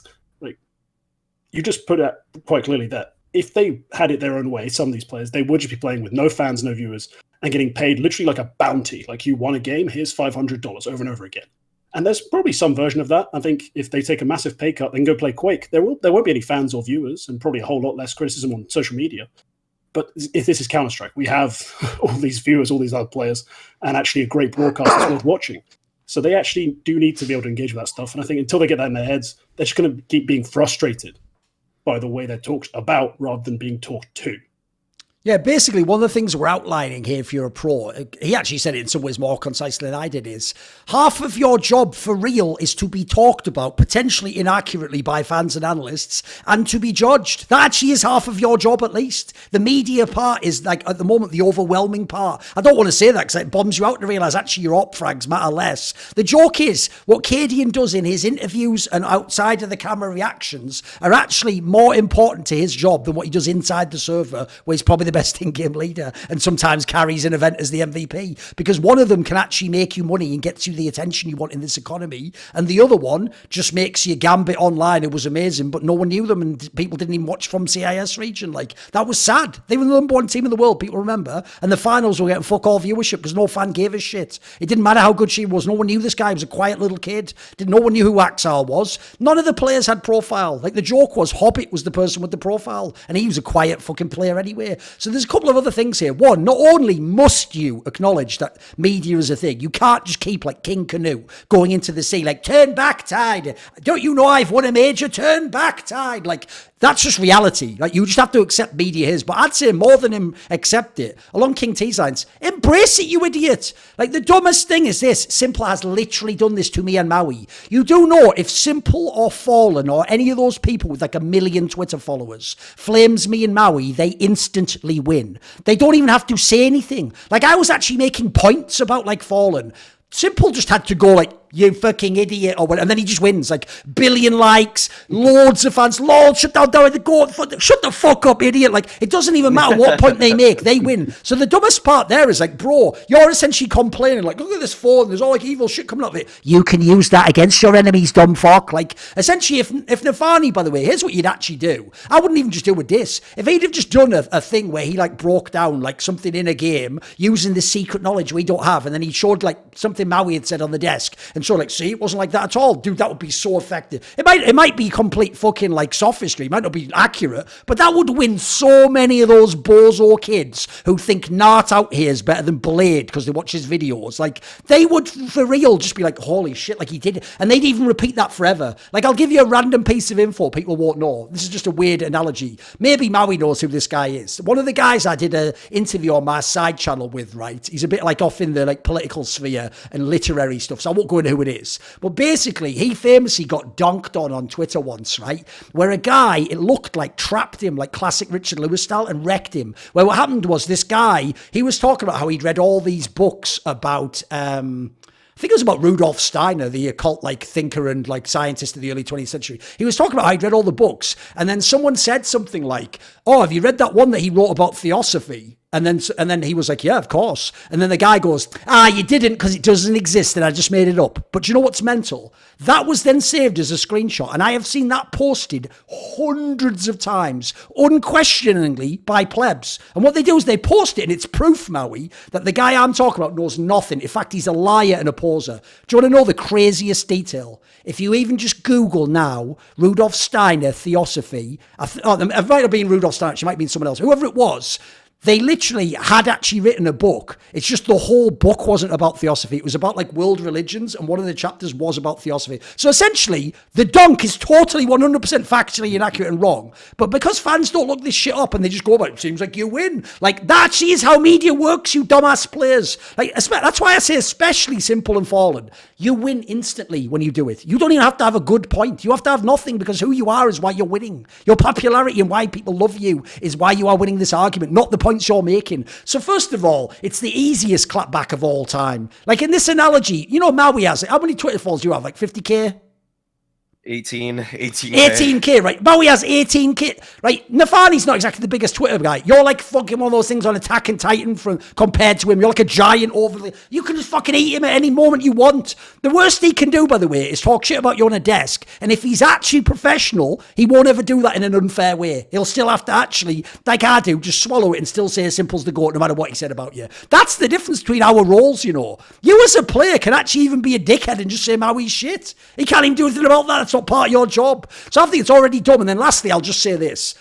I wish they'd stop acting like we have this godlike power, Maui. How many fucking times have we had really good takes and everyone already goes, you're fucking wrong, you idiot. Like, the idea, because we say it, like, from Maui's lips into, like, every pleb's ears and they just do whatever he says, like, that's, like, one of those fucking left-wing fantasies of, like, you got to shut down all influencers, every child just does exactly what they say, like a Maoist revolution, like, we fucking wish they were like that on Reddit and Twitter. The joke is half the good points we make. They're like, what would you know anyway? You never even played as a pro. Like, if anything, the dumbass fans are on your side, guys. So, to me, that's the other reason why the sour grapes are so whack. Like, I get in this case, he probably did it because he knew his job was on the chopping block and he knows the English-speaking community thinks he's a fraud. I get that part. That part on the human angle, I can understand. Just the criticism is so shit. Like, there's just nothing to it, like you say. It really is just like, I've got a secret, but I'll never tell. By the way, the reason that also doesn't work is because by definition all the IGLs and coaches do that thing from sports where you all fall on the sword and refuse to call out that, like, maybe your anchor player never fucking comms properly, or maybe your star player's an ego dickhead and just runs it on his own, but because you want to be a good teammate you won't tell us. So what you're telling me is this: I can't tell you who's actually doing the problems. Oh, I'm just going to guess then. Well, no, you can't do that because you don't know. Like, that's literally my job. That is, if you won't do it, I have to do it, mate. As Maui says as well, by the way, if you're actually one of the legit IGLs and players who reach out privately, mate, if you have good points, we'll listen. We'll go and look up the demo. We'll go and see if you've got a point. Look, we might still disagree, but every now and then you actually might make an argument we haven't heard that maybe shades some nuance in there that makes it not totally your fault or there's a human reason. Like, for example, it could even be something as simple as, we don't know this, but the dad of the player who's shit in the teams died 3 months ago, but they just kept it down low. Even info like that could actually, like, fucking help your case. So yeah, the whole thing to me is just so sad because I get why they do it. It's a bit like the Dupree one with the leaks thing, but it's like, you are just trying to deny reality at this point in time. Like, which is quicker? You getting over your fucking boo-boo and your fifis, or us reformulating the entire industry and reality around information leaks and criticism of people in media? Like, I think one of them's pretty quick. So maybe you just get over it, guys. Maybe you just get over it soon. Like, Nafany actually DM'd me after the whole, or kind of during the incident, actually. And the key point of all of this, without revealing what he said, is that he didn't understand that it was a joke. Like, that's the main thing, is that he just said, you're saying it as it's a fact. You're saying it's a fact that Shiro was crying because of my IGL. I can't believe how many people also believe that too, by the way. Don't worry, here's the thing. It'll probably come out before this. I am going to do a TikTok on that because there's a certain person that I am going to roast alive over that. Spoiler, you'll know what I mean when I say this. Germans and humour, not even once. So that's just a little teaser for everyone because I'm going to fucking roast that human alive. Like, the idea that was like a real... That's what I'm talking about, Maui. That's how influenced fans are. That their real position was, well, he literally means he knows that's why Shiro's crying. Like, holy fuck. Did you have breakfast this morning? What are you talking about? Like, how is that the, like, foundational thing we're all agreeing on? The consensus is Maui was actually like, you know what? It's been months, but I think the real reason Shiro was crying. Like, what even is that premise at all? I'm just divulging this information today. It's like, you know what's sad? One of the reasons I actually brought back that little beak face, because someone made a point to me. There was an analyst who told me, I'm not joking, I actually think because you don't do that face anymore, people don't know when you're joking. And now that I do it, hasn't it just fixed everything? Like, spoiler, these are all shit things I would have said on the desk. They're just jokes, aren't they? It's like I got to put /S after every comment. Basically, yeah.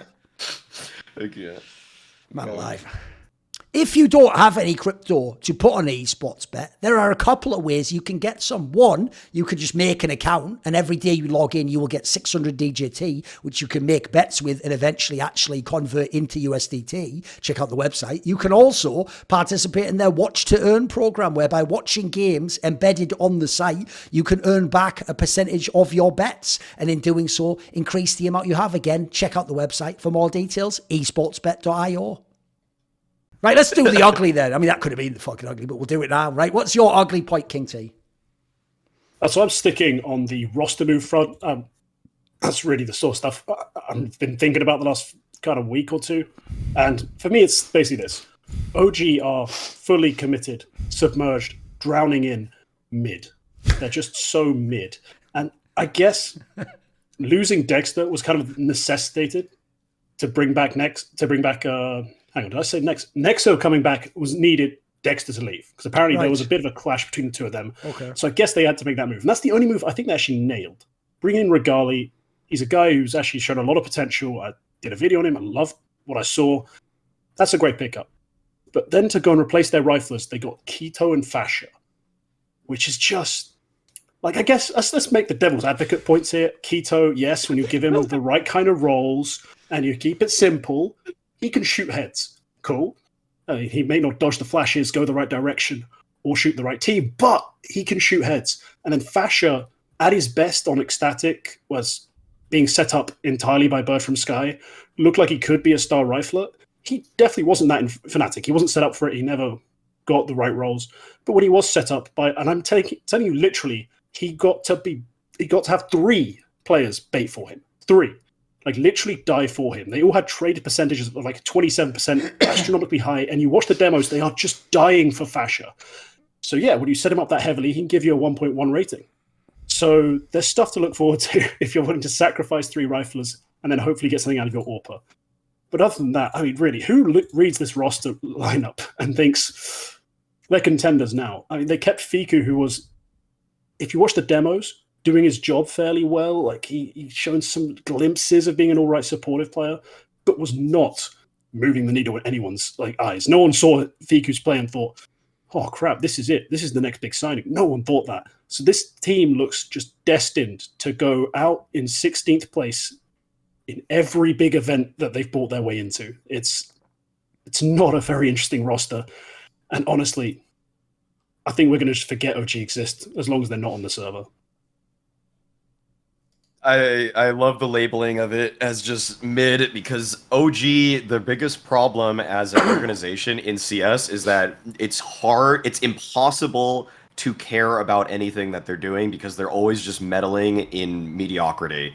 And bringing in Fasher and Keto does not alleviate that in the least. Basically, you looked at 2 rosters that are sort of in the top 15 and you say, how do we make this the most OG pickup ever? Oh, right, we get their 4th best players. Like, that's the OG way, it feels like. Sure, there's some budget signings there, but I feel like if you're an org like OG, you have to actually go into the tier 2 space. You have to try to make that blockbuster signing, take a gamble on somebody. Don't look at the players that are already established in tier 1 and we know what they're capable of, and we similarly know what they're capable of not providing for your team. You need to actually try to take a big chance, and you probably need to take a couple big chances, as opposed to what we're seeing here where Keto was okay on big. Like, he was all right. Like, he was serviceable. He was on there. He was a contributing member when they were #1 in the world on during the online era, but he is by no means going to lift OG out of a top 10 to 20 team. He's not going to do that. Fasher might even actually decrease. He's gonna actually make that team worse in my eyes. I don't see this OG. This was gonna be my bad point, KingT, until Thorin told me that I couldn't pick it as my bad point because you already had it. Because I was, just seeing it is just laughable, because it's like, it's almost like they have this very thin target window of who they could possibly pick up, and they cannot go above that or beyond that or beneath that whatsoever. It's just it's laughably predictable what OG did here, and I think it's just going to be laughably predictable where they end up in 5 months where they're just 14th to 17th in the world. Like, that's just guaranteed their position, and 14th is like if things go well. The thing that I think people don't get about the OG org is because they go, but what about all that success in Dota? I always explain this. The way that org was run is what every legendary pro should do before their career ends. When you've still got a little bit left of being pretty good at the game, essentially you start an org like a startup company, and what you're going to do is initially you're going to play for less money than you'd make if you got your highest market value on a big team, but you also know you've only got a few years left. And if you do it right, like a great startup where one of the founders might be a programmer and one might be a sales guy, and we're willing for the first year to eat fucking top ramen and use our skills essentially for free to fund the company and become big, that's how one day you become rich in esports. So in Dota 2, it makes perfect sense why OG had success. They had people like Nortail and Fly, who at one point in time were some of the best players at their roles in Dota, and they did what I just said. They started an org, they did it this way instead of bouncing around like everyone else does and being in fucking Shopify Rebel million now or whatever. They made their own org. They applied their skills, probably played for under market value a little bit of time. I'm sure they had some money men early on. And in doing so, transitioned it so that in Dota, OG is a legendary org. They can attract top talents. There's another thing. If you have people who are just fire playing essentially when they're overqualified, you can attract other good names. That's how they got people like Miracle and Anna in the door who were fire players. My problem with the CSGO team is they never had that. Like, I think they naively thought that starting with NBK and Aleksib was like that, but it's like, bro, they weren't those players then, and especially not at that period of time. They didn't have the same like star power to attract people. So when you look at the players they've not only signed, but even been rumoured to sign, this is all they do in this team. All they do is sign people who are probably like 30th to 70th in the world as players. They're the only players you're allowed. The joke of it all is this. The one player you could not let leave your roster was Dexter. The best player, by the way, to ever play for OG in CSGO. Hands down. Every game he came, he put in the fucking... He put his frags, he got his kills off. It didn't seem to matter who the IGL was, what the tournament was, whether they were winning, whether they were losing. He always delivered. That's the guy you can't work with. That's the guy. I couldn't even believe that dude, because when I saw he wasn't on the lineup, I thought two things. One, cool, maybe he's going to a top team. And then two, well, fuck, they must be bringing in some straight fire to replace him. I'm with you. The Regali move's the one move that I don't mind, but he ain't Dexter, mate. Dexter was already a slam dunk. This is why I really wonder about the fucking eye test of these teams. I'm sure behind the scenes he's got some spicy rep, maybe he's argumentative. He's good enough for me, I'll put up with that. Like, that's one of those players I'd rather work on your attitude than shooting people in the centre of the screen, Orsi. You know what I mean? I'd rather you were a dickhead party and I was like, come on, play it floor, than having to go, why can't you actually, oh, they're just better than you. Shit, well, I'm out of luck then. So, you know, when Dexter himself was like, I didn't even know I was getting moved, like, what's going on in OG? What is going on in this team? I don't get it. Like, to me, I think the way they've GM'd has been a nightmare in this game. All they ever get is like, all right, or like, maybe it could work. Usually the 5 players never even fit the roles. Have you ever noticed that? They never have players that all like, oh, that role makes sense. And then, as we're saying, who else have you picked up for this team? Right, Keto was on and off, even in fucking big.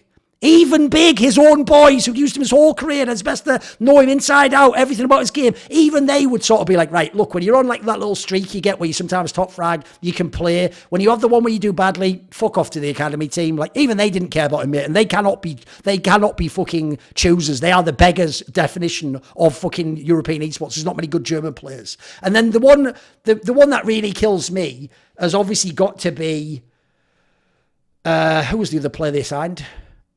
Fascia. Right? Yeah. Fascia, I can't even still believe Fnatic got some of the results they did and were that many times close to like playoffs of the majors, because this guy might have been one of the most mediocre tier 1 pros I ever saw in that team. Like, I heard all these stories, he was good in other teams and he had potential.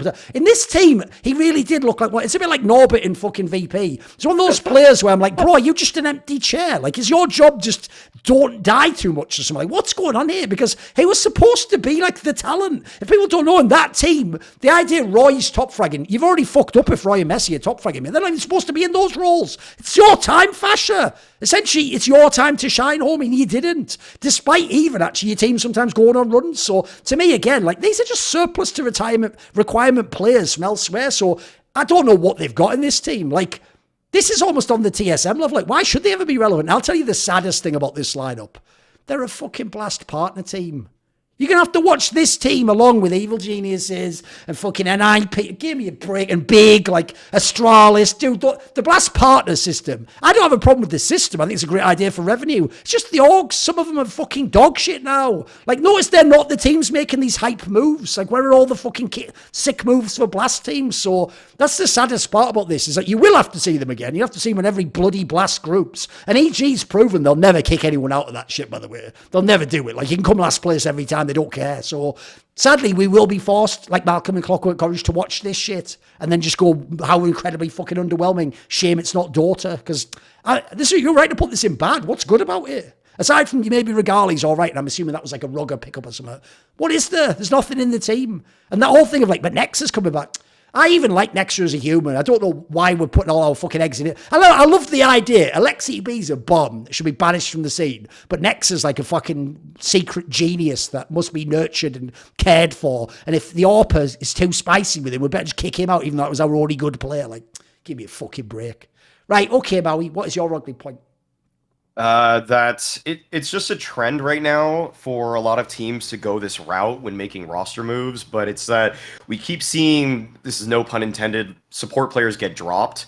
And I am referring, of course, to drop on Furia. I'm talking about JDC on Maus.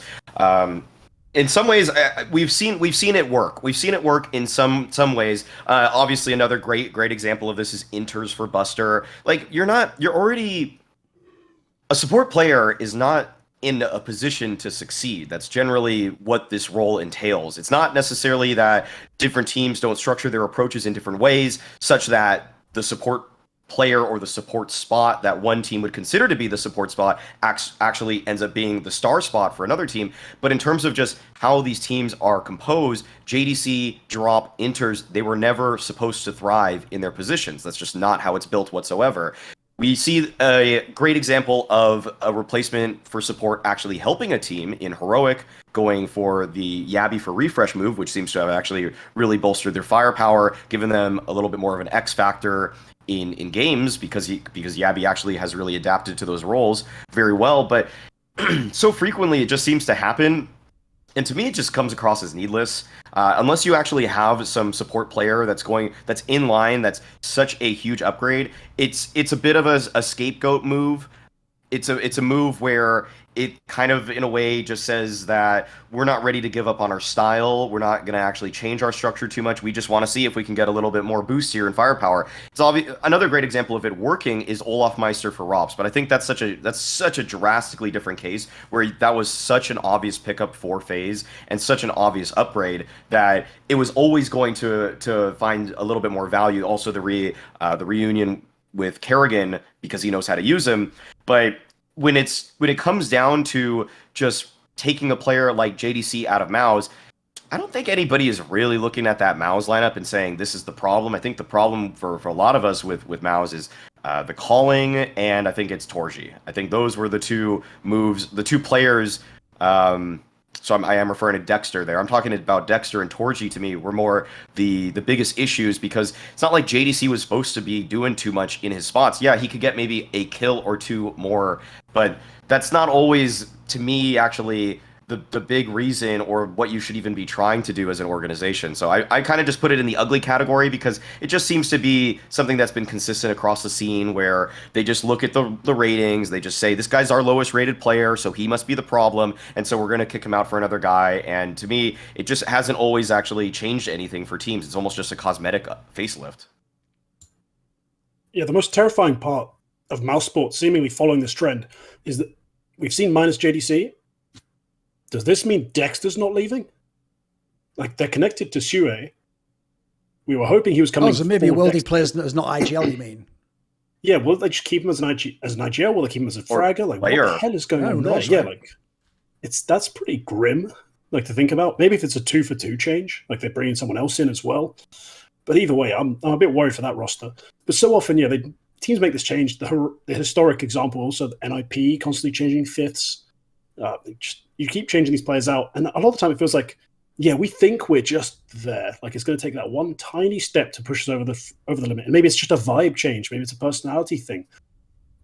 It's one of those dynamics within teams that, as an external observer, you're never really going to figure out what the hell's going through their heads unless you get something leaked, because it doesn't make much sense, really. If you're not really changing up the system to accommodate a new player, like, for example, when he was changing out Olaf Meister for Rops, you're getting a whole new approach to doing that sort of play. It's not the same player at all. And the same thing kind of happened with Yabby coming for Refresh. I mean, Refresh was at times awful, at times too passive, like a beta. Bringing in Yabby was a guy who was slightly more aggressive, slightly more autonomous. Like, he did some things that are just like, okay, that changes up our vibe, our look. Dropping Drop and JDC and these kinds of guys who in their current systems really don't have much to do, I think is just a cop-out when teams don't want to get bold. That's when they think they need to make a change because everyone's pressuring them to, but they don't actually feel like they're the problem. So they're just going to make a tiny little change and hope it smooths everything over for a while and they can avoid too much criticism. So I don't see who you're going to bring in, especially in the drop move, that's going to make a massive change, except if you're changing up the system. There's no way someone else plays the roles and the spots Drop did magically better. Like, there's not much to gain there. Yeah, to me, the big problem, it's a bit like Maui says, is like, have you never noticed how these aren't players except for just idiots on Hitchell TV? Whoever criticizes these players, whatever analyst goes, the reason they lost that game, of course, is the way Drop played that position on CT was just absolutely untenable. But the silliest thing is, they're the only players beside maybe IGL, that the stats can't tell you if they're doing a good job or not.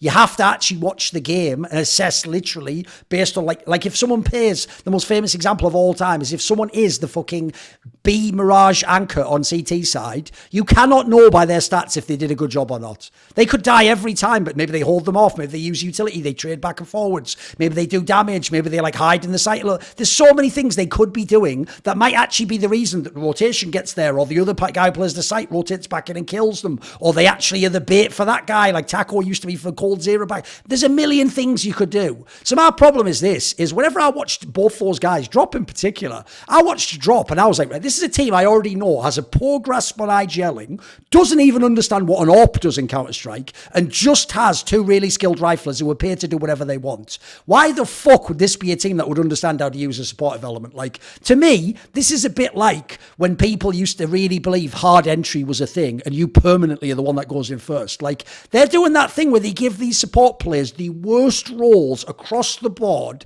and then we're going to say they had the worst stats. Well, no shit. One, why would you give the best player the worst roles? You wouldn't get any production. And two, their job essentially, we have this concept in mobile, we just haven't brought it into esports of like CSGO and TAC FPS. You're essentially like the weak side player. Your job is to lose gracefully. You are going to lose. Everyone is going to take that B site when they're on their fucking T side. That is logical. The question is, how gracefully can you lose that site? How much util can you draw? How many people can you make have to think before they rush the site? How many times can you just stay alive 4 extra seconds behind a box when they think you pulled out to the fucking market? These are the things that you'd have to watch to know they're doing badly. I don't give a fuck how much red's on their page. The joke there, I've always said, is this. People like Drop, some of their fucking stats are over on Keserato's page or Yuri's page, or that's why Art got to do some bozo push at one point in time, because maybe this guy was holding the site or something. Like, these are the things that can't be calculated. So, yeah, when you kick these guys, the moves in Counter-Strike go like this. There's this team with big name players who are losing, right? Step 1, fire the coach. Step 2, fire the support player. Step 3, entry, you know who's next. Like, that's how it goes. That's the way it is in this game.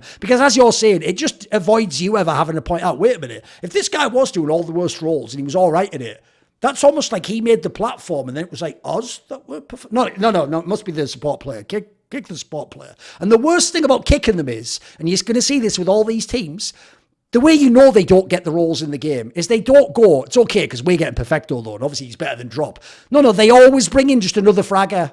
They always do the move of like, thing is, you know what, KingT, we're not making many of these football games, right? Fire the defenders and bring in like Eden Hazard as a fucking right back. Like, what are you doing? Like, that doesn't make any sense at all. Like, yeah, he was a really good player. Why would he be playing out of position? Like, but they always do that. And that move right there, because you know these are player-driven moves, that move always betrays how the stars think about the game. They all think that everyone's good like them. It's like, we can all play all the roles. Like, you know what then, bozo? You play Drop's roles. No, don't bring that guy in. You play Drop's roles then. Let's see how you enjoy doing that. Because I don't think he was some all-world player. But actually, whenever I watched their team, I was like, he just looks like he does his job, mate. He actually looks like he's someone who understands exactly what I'm saying, that his job is to get fucking banged out every game, see Keserato drop 30 and then go like, I did my job. And sadly, people apparently are turning to him going, no, you didn't at all. It's like, oh, brilliant.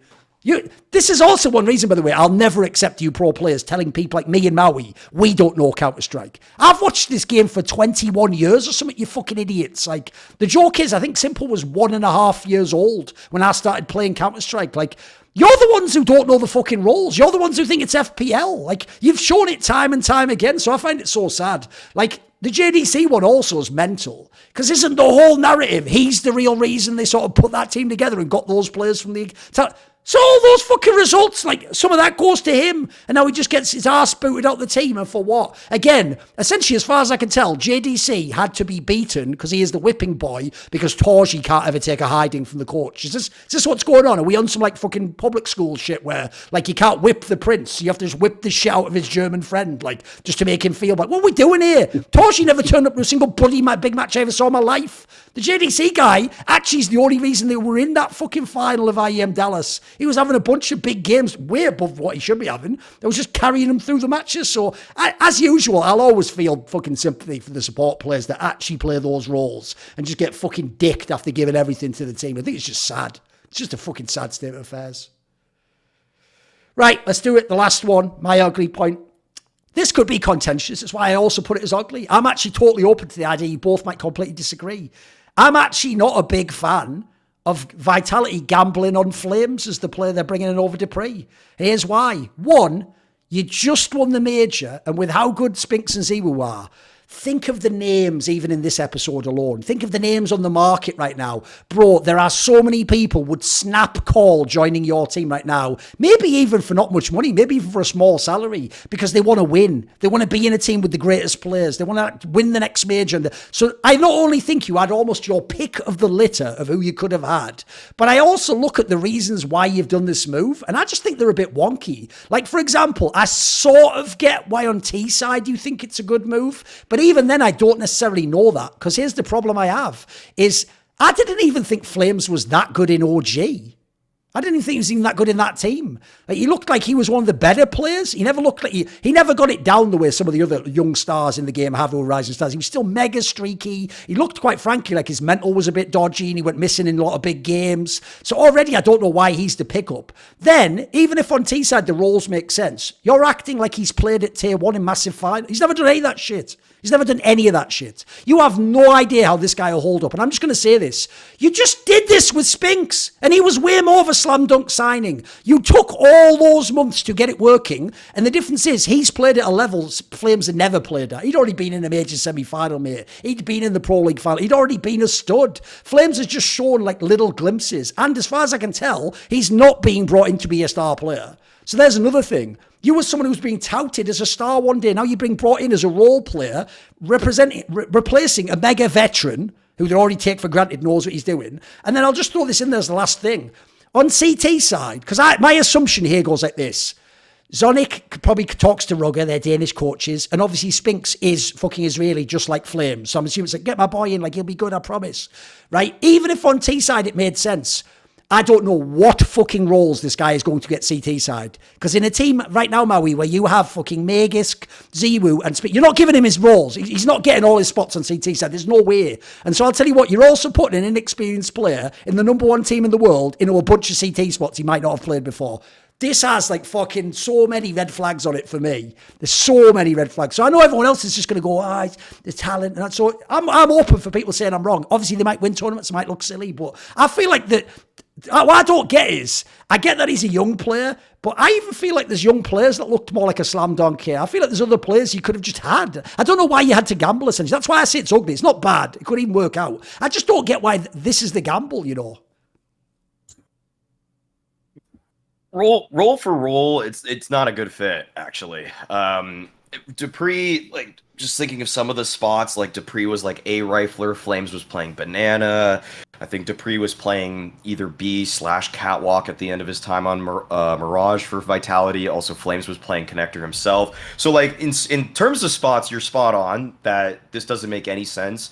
I will cite a couple things that have me with a little bit more faith in this move than you, which is one, that flameZ is just, to me, he's always shown a little bit more activity. Like, he seems like he knows how to get the most out of his positions. Even though he generally plays more active positions than what dupreeh was in on Vitality, I always see him taking that extra little bit of initiative to make sure that he can make something happen. And I think the way that the game is played right now, or at least the way that Heroic has been dictating the meta for a while, says that you should be getting more active than less active. Whereas dupreeh was a player, when the French-Danish collision happened, to me was kind of like molasses. He was very, like, trudgingly slow to try to do things. Like, he kind of wanted to play that old Astralis style where he's just, like, taking his time with everything. So activity-wise, I love flameZ for Vitality, because I think you just need to be more active in this game now than dupreeh wants to be. And so this is a nice change in terms of the style between these two players, even though statistically, flameZ doesn't pop off the page. He's not blowing you away in terms of what he's providing just pure output-wise, but in terms of ideas and macro decision-making,